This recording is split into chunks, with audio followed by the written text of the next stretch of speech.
Hello guys, I'm Steve. Welcome back to the channel. Welcome back to another video. If it's your first time stopping by the channel, hit that subscribe button. Trust me, you won't regret it. If you're a returning subscriber, as always, guys, welcome back, and I do appreciate the support. Guys, you know there are a lot of people out here that need to look at the flowers, if you know what I'm talking about. And I'm going to introduce you to one such person at this present time.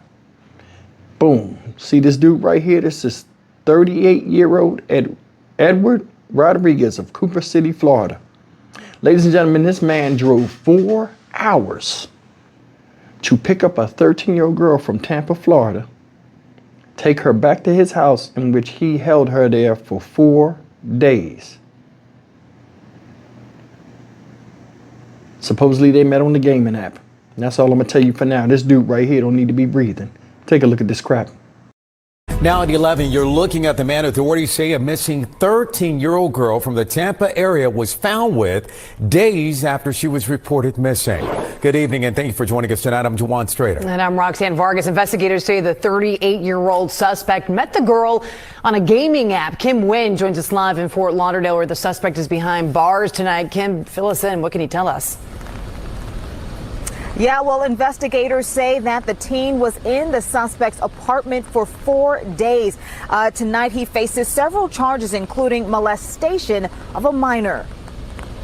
No letters, no emails, no phone calls, no voicemails. 38-year-old Edward Rodriguez stood quietly in bond court Wednesday as a Broward County judge laid out a long list of restrictions. Not to have any contact with minors, and he's not to have any contact with the alleged victim, direct or indirect. Rodriguez is accused of keeping a 13-year-old girl who had been reported missing in his Cooper City apartment for 4 days. Investigators say the teen lives in the Tampa area and was reported missing by her mother after she left without permission after midnight Saturday morning. Investigators say the suspect picked her up and drove her 4 hours to his home. According to the arrest report, the suspect met the teen through a gaming app in April and had been messaging her for months. It states that the teen told police she and the suspect were planning to run away together and live in his apartment forever, and that he told her he loved her. Investigators say one message from the suspect to the teen stated that he was going to lock her in his basement so that no one could take her away. She also told police he kissed her mouth and kissed her throughout her body. This is a typical situation that we see at Christie House.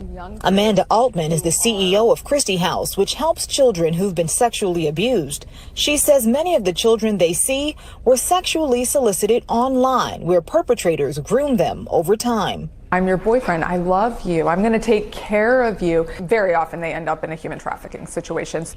Altman says parents need to be extra alert when their kids are online. We also recommend that for things like computers, that they only allow their children to use them in public spaces within the home, so not using them, for example, in the child's bedroom, but in the family room where parents can monitor it. She also says they should pay attention to any sudden changes in behavior. Suddenly their friend group has changed. Now you see them much more isolated and spending much more time by themselves. And the suspect is also charged with interference with child custody. For now, we're reporting live in Fort Lauderdale. Kim Nguyen, NBC6 News. All right. Check that out. My thing is this: how is he even offered bond? You stole somebody's child. No text message, no nothing. Cut her off from the outside world to have your way with her. Said he kissed her all over her body and even in her mouth. 13-year-old child, 38-year-old man. Make it make sense. He old enough to be a father. What you doing with this girl, bro? It's nothing you could say that makes this thing right. Said they was on a gaming app talking for months. She left the house Saturday night after 12 without permission. See, that's the thing, man. It's hard enough to stop temptation from pulling your children in different directions when they're not in your, not in your vicinity or, in your house.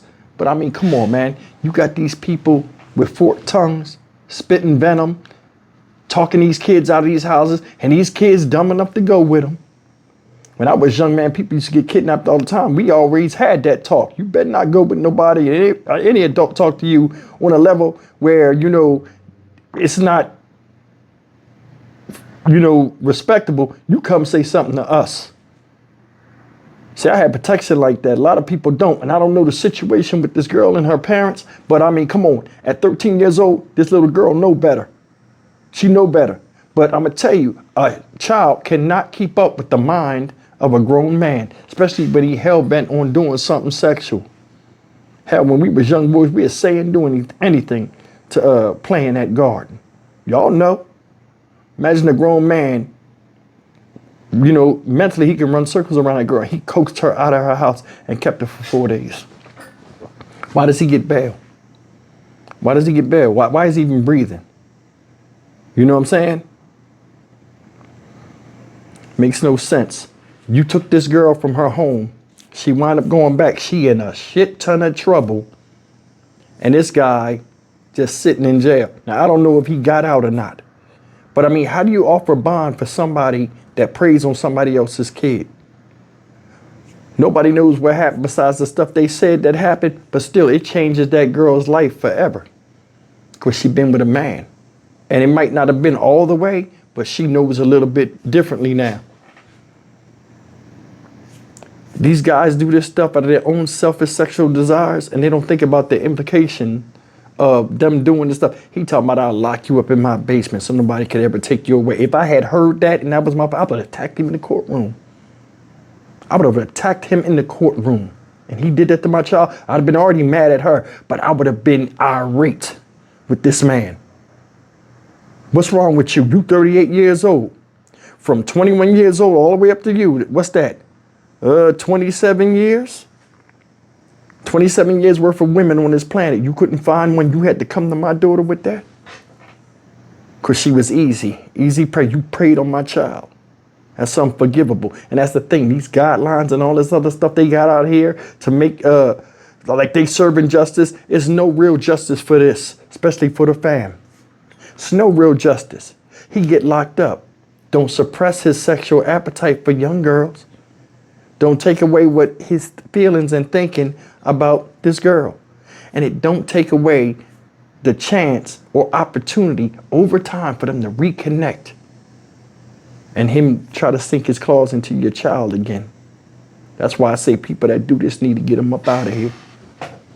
Get them up down. There is no tomorrow. There's no tomorrow.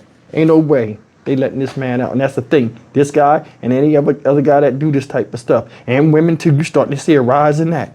But I think that was always around. But you know, boys are sexual beings, so they ain't really say nothing about it, because if you getting it, you ain't gonna talk about it, especially if it's good enough. But anyway, he drove 4 hours, y'all. 4 hours in the middle of the night to snatch a girl like the boogeyman. They need to judge these crimes from a common sense standpoint of what the person did, the work they went into, them knowing better, and what they did as a whole, and the pain. Could you imagine your daughter missing? No text, no nothing for 4 days. She was reported missing to family on pins and needles. Probably got siblings that was worried. This affected a whole lot of people. And this guy was responsible for it. It's something to think about. I'm Stock Market Steve for the Dynamic Reason channel. As always, like, comment, share, and subscribe. I'll see you in the next video. Take care. This is one of the reasons why you have to watch your kids' associations and go through their phones every now and then, whether they want you to or not, and just see what's going on in the head of your child. We're not mind readers. A child could be a lamb in the house and a lion in the street, or be preyed upon by lions in the street. Thanks for listening.